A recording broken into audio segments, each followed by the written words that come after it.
this is a video response to Just Want to Hover, or something like that. Good videos, interesting. He's done a couple recently about Eric Hovind. Some of his arguments. And I want to do one of the bigger ones he's been doing along with Authenticating, or however you pronounce his name. Which is the self-authenticating Holy Spirit.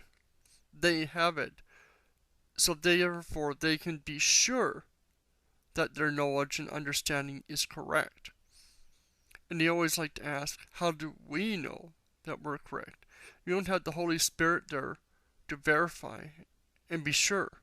All we're relying upon is our senses and ourselves.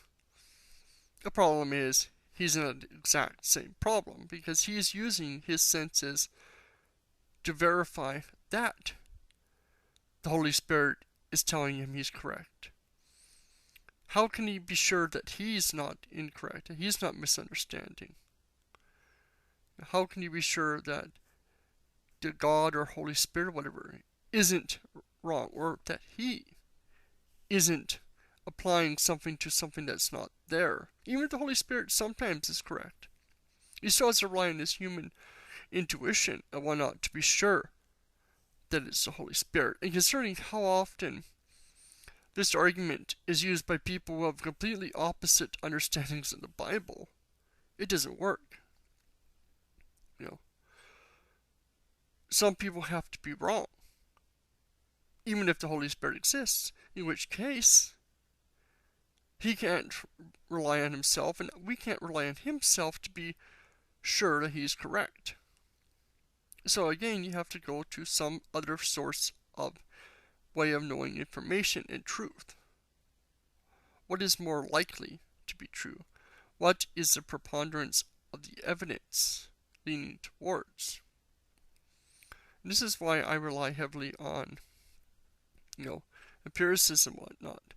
Yes, there's other ways of possibly knowing information, but are not reliable to knowing truth, because you have to use at some point empiricism to be more likely correct.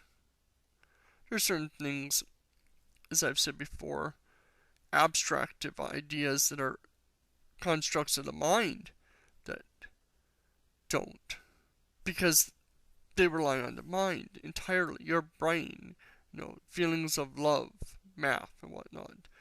If you don't exist, they're just descriptions of things. Asking to prove math exists, to prove love exists, is like asking to prove that the color white exists.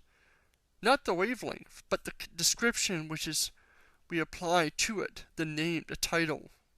It's silly, it's stupid, it doesn't show anything. So that's my thoughts on this. Comment below, I'm sure some of you would disagree. Let me know your thoughts.